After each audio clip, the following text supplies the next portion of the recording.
말씀은 신약 성경 요한복음 제4장입니다. 요한복음 제4장 3절부터 14절에 있는 말씀까지 제가 봉독해 드립니다. 유대를 떠나사 다시 갈릴리로 가실새 사마리아를 통과해야 하겠는지라 사마리아에 있는 수가라는 동네에 이르시니 야곱이 그 아들 요셉에게 준 땅이 가깝고 거기 또 야곱의 우물이 있더라. 예수께서 길 가시다가 피곤하여 우물 곁에 그대로 앉으시니 때가 6시쯤 되었더라. 사마리아 여자 한 사람이 물을 기르러 왔음에 예수께서 물을 좀 달라 하시니 이는 제 아들이 먹을 것을 사러 그 동네에 들어갔음이로라. 사마리아 여자가 이르되 당신은 유대인으로서 어찌하여 사마리아 여자인 나에게 물을 달라 하나이까 하니 이는 유대인이 사마리아인과 상종하지 아니함일러라. 예수께서 대답하여 이르시되 내가 만일 하나님의 선물과 또 내게 물을 좀 달라 하는 이가 누구인 줄 알았더라면 네가 그에게 구하였을 것이요 그가 생수를 내게 주었으리라. 여자가 이르되 주여 물 기를 그릇도 없고 이 우물은 깊은데 어디서 당신이 그 생수를 얻겠사옵나이까? 우리 조상 야곱이 이 우물을 우리에게 주셨고 또 여기서 자기와 자기 아들들과 짐승이 다 마셨는데 당신이 야곱보다 더 크니까? 예수께서 대답하여 이르시되 이 물을 마시는 자마다 다시 목마르려니와 내가 주는 물을 마시는 자는 영원히 목마르지 아니하리니 내가 주는 물은 그 속에서 영생하도록 솟아나는 샘물이 되리라. 아멘. 사랑과 축복의 메시지 나눕니다. 사랑하고 축복합니다. 사랑하고 축복합니다. 감사합니다. 오늘은 신약 성경 요한복음 4장 3절부터 14절에 있는 말씀을 중심해서 생명수 되신 그리스도라는 제목으로 오늘 말씀을 선포하고자 합니다. 여러분, 하나님께서 천지 창조하신 이후로 지금까지 그리고 앞으로 역사의 종말까지 만약 이 세상에 물이 없다면 어떻게 될까요? 당연히 모든 생명이란 존재할 수가 없을 것입니다.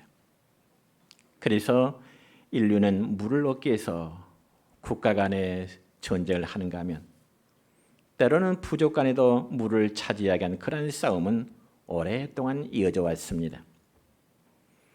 물론 이런 일은 성경에서도 발견할 수 있는데 구약 성경 창세기 26장의 말씀을 보면 가나안 땅에 흉년이 들 때 이삭은 블레셋 땅 그랄이라는 지역에 들어서 잠시 살게 된 적이 있습니다. 그래서 이삭이 그랄 지역에 머무는 동안에 농사를 지었는데 하나님께서 베푸신 축복이 얼마나 컸던지 창세기 26장 12절부터 14절까지 보면 이렇게 기록되어 있습니다. 시작. 이삭이 그 땅에서 농사하여 그 해 100배나 얻었고 여호와께서 복을 주심으로 그 사람이 창대하고 왕성하여 마침내 거부가 되어 양과 소가 떼를 이루고 종이 심히 많으므로 블레셋 사람이 시기하여 아멘. 그렇습니다. 그런데 문제는 이삭이 하나님으로부터 거부가 되기까지 부유함의 축복을 받을 때 이삭의 축복 받으면서 시기하는 자들이 있었는데 그들은 바로 성경에 보니까 블레셋 사람들이 시기하였다라고 기록되어 있습니다. 그래서 이삭은 과거에 아버지 아브라함이 파놓았던 우물이 메워진 것을 보고 다시 그 우물을 파서 물을 얻게 되었습니다. 그런데 어느 날 블레셋 사람들이 그 우물을 메워버린 것입니다. 그러자 이삭의 종들이 다른 골짜기에 가서 샘의 근원을 알아보고 우물을 팠는데 이제는 그곳의 원주민들이 그 샘은 자기들의 땅이므로 우물을 내놓으라는 것입니다. 우물의 소유권을 원주민들이 다시 차지하게 된다는 것입니다. 그래서 야곱과 그의 종들은 그들에게 또 우물을 내주고 또 다른 곳으로 가서 우물을 팠는데 그곳에서 역시 원주민들이 그건 자기들의 땅이기 때문에 우물을 자기들의 소유물로 삼고자 하는 것입니다. 여러분, 이처럼 고대 시대는 물로 인한 다툼 그리고 물로 인한 국가 간의 전쟁이 잦았습니다. 왜냐하면 물은 곧 생명의 근원이기 때문에 그렇습니다. 그러므로 옛날 우리 시골에서 보면 물은 그 동네의 가장 중심에 있었고요. 좋은 우물을 가진 동네는 그만큼 축복받은 동네라는 이미지를 갖고 있었습니다. 그리고 예전에는 우물이 이 동네 사람들의 삶의 중심지가 되었습니다. 늘 우물에 모여서 삶의 정보를 나누기도 하고 우물가에서 여인들이 교제를 나누기도 하고 또 동네의 모든 정보들이 전달되는 것이 바로 우물이었습니다. 그런데 때로는 우물가의 여인들에 의해서 전해진 잘못된 정보 때문에 동네가 발칵 뒤집어지는 그런 일도 종종 있게 된 것이죠. 예를 들어서 누구네 집 딸이 뒷마을 어느 총각과 바람났다는 소문, 혹은 아무개 집 외아들이 서울로 공부하러 가서 기생집에 빠졌다느니, 이런 말들이 동네 사람들끼리 다툼을 일으키기도 했던 것, 아마 연세 드신 분은 다 아실 줄 압니다. 그뿐만이 아니죠. 우물가에서는 사익감이나 며느리감의 분평에도 우물가에서 이루어지기도 했습니다. 물론 지금은 시골도 상수도가 돌다 보니까 그 과거의 우물가에서 일어났던 모든 풍습들은 하나의 지나간 추억, 하나의 지나간 이야기거리만 남게 됩니다. 그럼 왜 인류 역사와 함께 물이 존재해 왔을까요? 그것은 바로 물은 생명을 살리고 유지시키는 가장 중요한 요소이기 때문에 그렇습니다. 여러분 생각해 보세요. 아주 뜨거운 모래 사막 한가운데서 아주 멋있는 옷이 있다 한들 그게 무슨 의미가 있겠습니까? 그곳에는 생수 한 모금이 있어야 사막에서 쓰러져가는 인간의 생명을 살릴 수 있는 것입니다. 이처럼 인생도 마찬가지입니다. 사람에게 누구나 다양한 삶의 목마름을 가지고 있습니다. 그래서 육적인 갈증만이 아니라 마음의 갈증, 더 나아가서는 영혼의 갈증을 느끼는 사람도 있습니다. 그러므로 돈이 있어도 명예가 있어도 사람들의 인정을 받아도 채워지지 않는 깊은 목마름이 다 있다는 것입니다. 그래서 세상은 끊임없이 갈증을 해소할 만한 다양한 방법들을 제시하지만은 잠깐만에 이제 유익을 줄 뿐, 잠깐만에 만족을 줄 수 있을지 모르지만은 다시금 목마르게 된다는 것입니다. 그러므로 여러분, 물이 없이는 우리 육신의 생명을 살릴 수 없는 것처럼 우리 인간에게 영적인 생수를 마시지 않으면 올바른 우리의 영을 살릴 수가 없다는 분명한 사실입니다. 그렇다면 영혼을 살리는 진리의 생명수란 무엇을 말하는 것일까요? 그것은 바로 예수 그리스도를 통해 주시는 생명수, 영원히 목마르지 않은 생명의 말씀을 따라 사는 것입니다. 그러면 그리스도를 통해 주시는 생명의 말씀은 과연 어디서부터 오는 것일까요? 바로 창조주 하나님으로부터 말미암아 온 것임을 믿으시기를 바랍니다.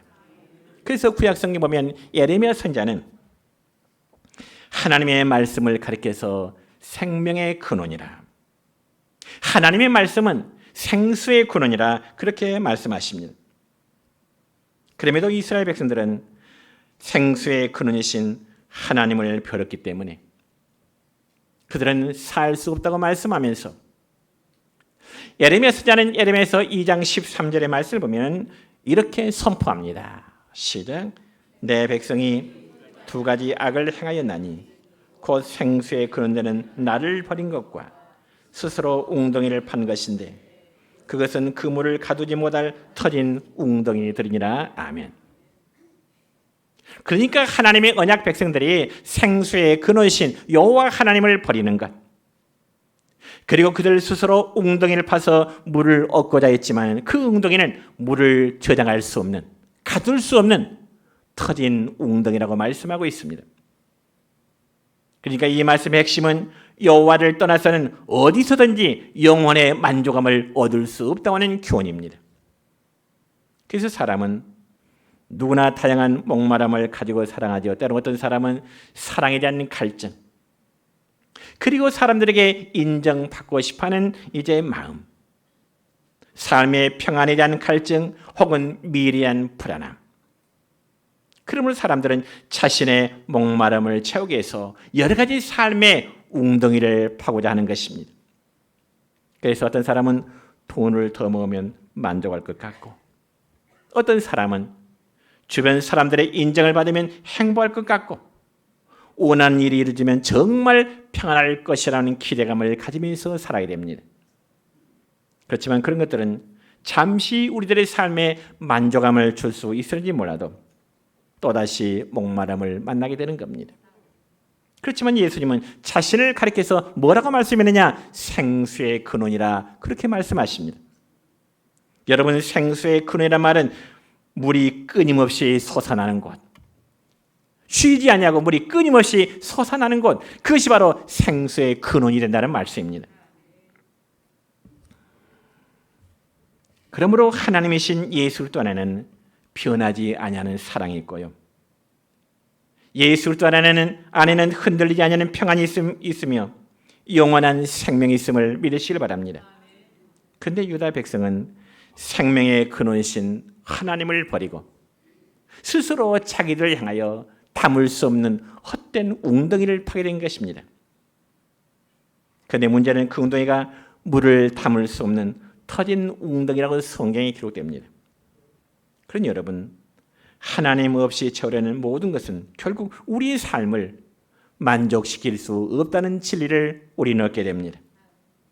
그렇지만 목마른 영혼이 다시금 생수의 근원이신 주님께 나갈 때 하나님은 우리의 삶을 새롭게 할 줄 믿습니다. 그러한 백성들에게 풍성한 은혜를 주시기를 기뻐하신 하나님이십니다. 그리고 비유를 하자면 오늘날 현대인들은 죄악의 사막 가운데를 걷고 있는 목마른 인생이라고 저는 그렇게 한번 비유해보고 싶습니다. 여러분, 사람들은 영적인 목마름을 해결하기 위해서 어떤 사람은 쾌락의 물을 마셔보기도 할 것이고, 그러나 그것에는 만족이 없게 될 것입니다. 또 어떤 사람은 권력의 물을 마셔보기도 하지만 그곳에 역시 만족이란 있지 않게 될 것입니다. 물론 저와 여러분이 쾌락의 물이나 권력의 물을 마셔보지 않았다 할지라도 알 수 있는 것은 우리가 구약성경 전도서에 보면은 솔로몬의 고백을 통해서 우리는 알 수가 있는데요. 여러분, 이스라엘 세 번째 왕인 솔로몬 왕은 그 누구도 누릴 수 없는, 세상에서 누릴 수 있는 부귀영화를 다 누렸던 왕, 바로 솔로몬 왕이었습니다. 그는 모든 재물을 소유했습니다. 그가 원하던 육체의 모든 쾌락을 다 누렸던 사람입니다. 하고픈 모든 일을 다 했던 왕입니다. 그래서 솔로몬은 사람이 원하는 바의 행복한 조건을 다 누리며 살았던 왕이었습니다. 그럼에도 불구하고 이 솔로몬은 인생 노년기에 이르러 자신의 인생을 되돌아보면서 깊은 탄식을 자아냅니다. 그러면 과연 이 솔로몬 왕이 인생 노년에 자신의 뒤안길을 되돌아보면서 깊은 탄식을 쏟아내는 그 소리가 과연 어떤 소리일까요? 전도서 1장 2절의 말씀을 볼까요? 이렇게 기록됩니다. 시작. 헛되고 헛되며 헛되고 헛되니 모든 것이 헛되도다. 아멘. 여러분, 우리가 생각할 때 부귀영화를 다 누렸던 솔로몬 왕 입장에서는 당연히 자신의 삶에 대해서 참 만족했다, 정말 행복했다는 그런 말이 나와야 되지 않겠습니까? 그럼에도 그는 인생 지사가 다 헛됨을 고백합니다. 그러고 나서 전도서 12장 13절의 말씀 보면은 부귀영화를 다 누렸던 솔로몬은 자신의 삶을 마지막으로 이렇게 정리합니다. 뭘까요? 시작. 하나님을 경외하고 그의 명령을 지킬지어다. 이것이 모든 사람의 본분이니라. 아멘. 믿습니까? 믿습니까? 부경을 다 누렸던 솔로몬의 입에서 나오는 말이 하나님을 경외하고 그의 명령을 지키는 것, 이것이 바로 모든 사람들이 지켜야 될 본분이라고 말씀하고 있습니다. 창조주 하나님을 경외하고 그 명령을 지키며 살아갈 때 영적 메마름, 영적 목마름을 해결할 수 있다고 하는 그러한 고백입니다. 그래서 우리 주님도 요한복음 7장 37절로 38절까지의 말씀을 보면 또 이런 말씀하십니다. 시작. 누구든지 목마르거든 내게로 와서 마시라. 나를 믿는 자는 성경의 이름과 같이 그 배에서 생수의 강이 흘러나리라. 아멘. 그리고 오늘 본문의 말씀 보면은 메시아신 예수 그리스도가 자신을 가리켜서, 예수님이 자신을 가리켜서 생명수라고 말씀하십니다. 여러분 오늘 본문의 말씀인 요한복음 4장에 보면은 사마리아 성에 한 여인이 살았습니다. 사마리아라 그러면 이스라엘 땅을 볼 때 북쪽 지역에 속합니다. 그런데 이 여인은 인생의 갈증을 해결하기 위해서 세상적인 모든 쾌락을 다 추구했던 것 같습니다. 그래서 이 여인의 신분에 대해서 오늘 읽은 말씀 가운데 18절에 보면은 이 여인이 어떤 여인가에 대해서 이렇게 소개하고 있습니다. 시작. 너에게 남편 5이 있었고 지금 있는 자도 내 남편이 아니니 내 말이 참되도다. 예수님이 사마리아 성 수가성에 사는 이 여인에게 말씀하시기를, 여인아, 너에게는 과거에 남편 5명이 있었어. 그러나 지금 살고 있는 남자는 네 남편 아니야. 그래서 이 여인은 5명의 남편을 거치면서 그동안 향락과 그리고 물질과 세속적인 부를 모두 차서 인생의 목마름을 해결하고자 했습니다. 그러면 과연 그 결과는 어떤 결과를 맺게 되었을까요? 잠시 먼저 하나님께 찬송합니다.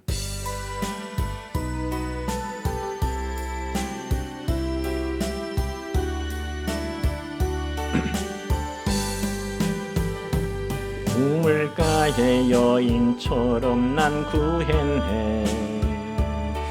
헛되고 헛된 것들은 그때 주님 하신 말씀, 내 샘매와 생수를 마셔라.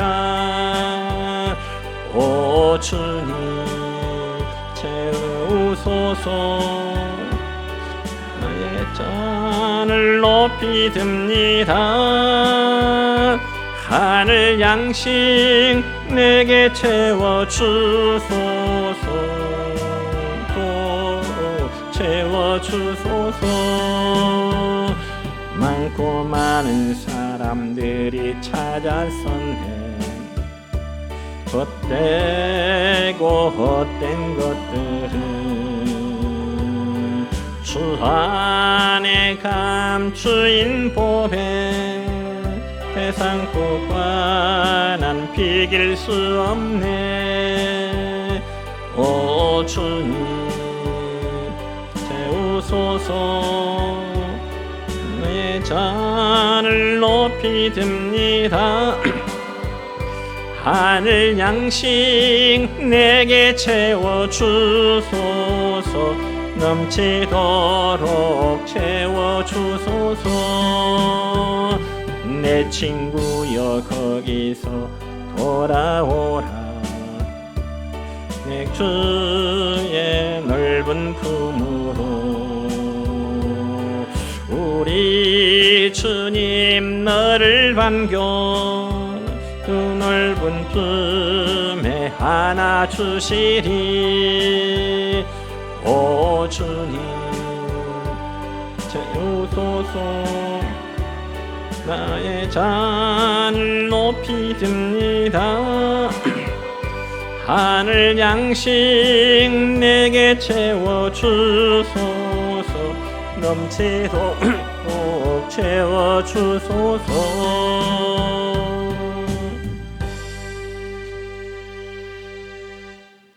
저는 오늘 본문의 말씀을 중심으로 이 설교를 준비하면서 이 여인에 대해서 여러 가지를 한번 생각해 보았습니다.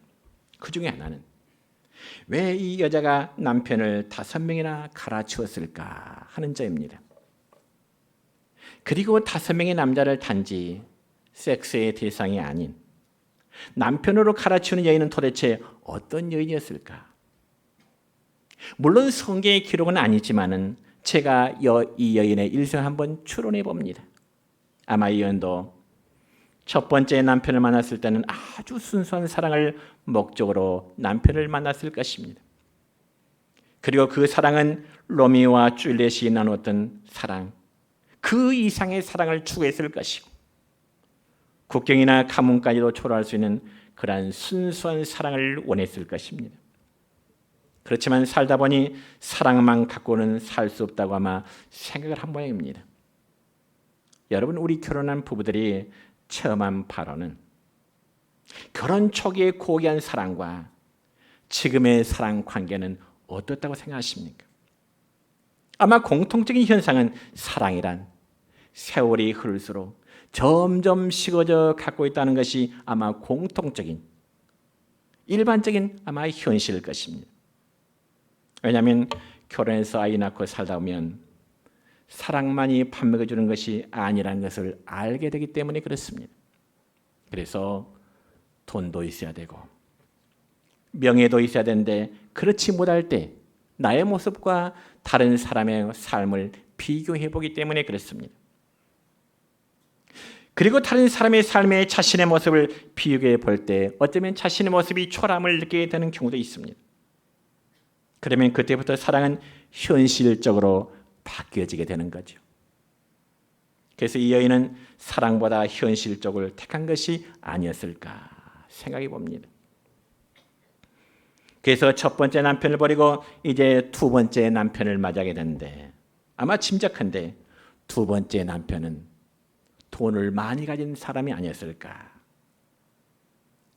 물론 성경에 기록되지 않았지만 제가 한번 추론해 봅니다. 그래서 이 여인은 돈이 생기자 평소에 해보고 싶었던 아마 모든 일을 했을 것입니다. 먹고 싶은 것, 그리고 입고 싶은 것 다 하고 평소에 도와주고 싶은 사람들을 찾아서 자랑도 하면서 혹은 도움도 주었을 것입니다. 그런데 돈 많은 남자가 살다 보니 이제는 돈이 다가 아니라는 사실을 또 깨닫게 된 겁니다. 왜냐하면 돈이라는 것이 자기의 삶을 얽어매는 것임을 이 여자는 발견했기 때문이겠죠. 그러면서 이 여인이 생각하는 것은 돈으로도 해결 안 되는 이제는 권세욕에 대한 욕심이 생겨나게 됩니다. 권력. 그래서 두 번째 남편을 버리고 이제는 세 번째 남편을 만났는데 그는 아마 권력을 가진 사람이 아니었을까요? 그러자 권력을 쥔 남편에게 사람들이 허리를 굽히고 초아리는 모습에 그는 너무 황홀함을 느꼈을 것입니다. 그런데 그 여인은 또 얼마 못 가서 권력의 무상함을 느끼게 됩니다. 그래서 세 번째 남편을 버리고 네 번째 남편을 선택하는 일인데 이번에는 슈퍼스타 종류의 남편을 택하는 일이었습니다. 공부를 많이 한 사람, 예술인이나 혹은 존경받는 인물이었을 것입니다. 그러니 얼마나 행복하겠습니까? 모든 여성들이 그러할 만한 멋진 남자를 남편으로 만났으니 그 이상 행복할 길이 어디 있겠습니까? 그런데 여러분, 멀리서 바라보는 그런 남편상은 멋있고 행복할 것 같았는데 함께 살다 보니 또 너무나 답답함을 느낍니다. 사실 한 길로만 내달린 사람들의 공통적인 특징은요, 대부분 소심하고 혹은 속 좁은 데가 있습니다. 왜냐하면 오직 한 길만을 고집하기 때문이죠. 그리고 융통성이 없습니다. 마치 저와 같은 모습입니다. 그러니 그런 남편 역시 마음에 맞을 리가 없겠죠. 그래서 이 여인은 또 다른 남편을 생각해야 되는데 그는 자신과 더불어 자유를 만끽할 수 있는 그런 남자를 택했을 것입니다. 그런데 여러분, 그런 남자일수록 한 여자에게는 만족감을 느끼지를 못한 겁니다. 마치 날개를 달린 꿀벌이 한 곳에만 앉지 않는 것처럼 다섯 번째 남편 역시 그에게 행복을 주지를 못했습니다. 그래서 다섯 번째 남편과도 헤어지게 된 거죠. 그러다 보니 또 다른 여섯 번째 남자를 만나게 됐을 때 이 여인의 일생은 상당한 세월이 흘렀을 것입니다. 그리고 자신의 과거를 살펴보니 불쌍하고 초라한 모습을 깨닫게 된 것입니다. 그래서 어느 날 이 여인은 동네 우물가에 물을 기르러 갈 때 다른 사람들의 얼굴을 마주치지 않기 위해서 사람들이 주로 나오지 않은 한낮, 그 낮 시간에 물을 기르러 동네 우물가에 나게 됩니다. 그러므로 사람들의 눈을 피하여 물을 기르러 갈 때도 그녀는 몹시 부담스러운 하루하루의 삶이었을 것입니다. 그런데 그 상황에 대해서 오늘 본문 읽었던 말씀 가운데 6절과 7절까지의 말씀을 보면 이렇게 기록되어 있습니다. 시작. 예수께서 길 가시다가 피곤하여 우물 곁에 그대로 앉으시니 때가 6시쯤 되었더라. 사마리아 여자 한 사람이 물을 기르러 왔음에 예수께서 물을 좀 달라 하시니 아멘. 그러니까 예수님은 이 여인에게 접근할 때 물을 좀 달라고 하시면서 대화를 시작하시게 됩니다. 그렇지만 여러분, 예수님이 여인에게 물을 좀 달라고 하는 요구는 예수님에게 물이 필요해서가 아니라 목마른 영혼을 구원하기 위한 하나의 사랑의 접근 방법이었습니다. 오늘 우리에게도 마찬가지입니다. 여러분, 우리가 예수님을 찾기 전에 예수님께서 먼저 우리에게 찾아오셨음을 믿으시기 바랍니다. 그리고 죄와 상처 가운데 있는 우리를 외면하지 않으시고 은혜로 찾아오시는 분이 바로 우리 주 예수 그리스도이십니다. 그래서 예수님이 물을 기르는 여자를 만나는 시간은 6시쯤 되었다고 성경에 기록되니까 우리의 시간으로 이해를 하자면 낮 12시, 즉 정오의 시간입니다. 이스라엘과 우리나라의 시차가 6시간이니까 바로 12시 정오입니다. 그런데 유대인인 예수님이 사마리아 여인인 자신에게 물을 좀 달라고 하는 거죠. 여러분, 여인의 입장에 보면 굉장히 당황스러운 일입니다. 사람들 보기가 두려워서 사람들의 뜸한 낮 정오 시간을 택해서 물을 기르러 갔는데 유대인인 예수님은 분이 자기에게 물을 좀 달라는 것입니다. 그러면 물을 요구하는 예수님에 대해서 이 여인의 반응은 어떤 반응을 보일까요? 읽었던 말씀 가운데 9절의 말씀입니다. 시작. 사마리아 여자가 이르되 당신은 유대인으로서 어찌하여 사마리아 여자인 나에게 물을 달라 하나이까 하니 이는 유대인이 사마리아인과 상종하지 아니함이로라. 아멘. 그러니까 이 여인의 입장에서는 유대인인 예수님께서 사마리아인 자신에게 물을 좀 달라고 하는 그 요구가 도무지 이해가 되지 않는 것입니다. 왜냐하면 당시 유대인들은 사마리아인들과 상종을 하지 않기 때문에 그렇습니다. 그럼 왜 유대인들은 사마리아인들과 상종하지 않을까요?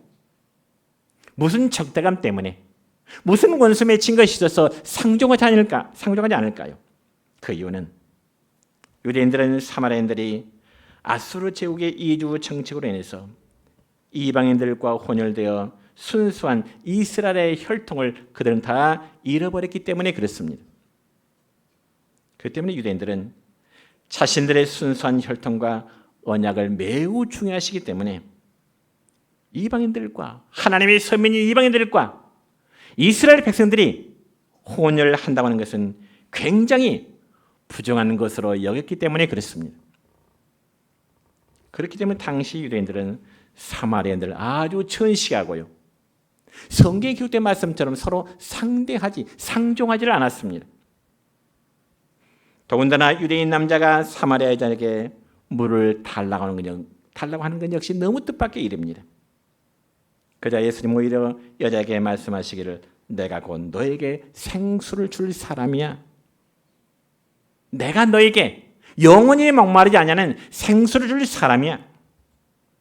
그러면서 그 효과에 대해서, 생수의 효과에 대해서 오늘 읽은 본문 13절과 14절에 보면 이렇게 또 기록됩니다. 시작.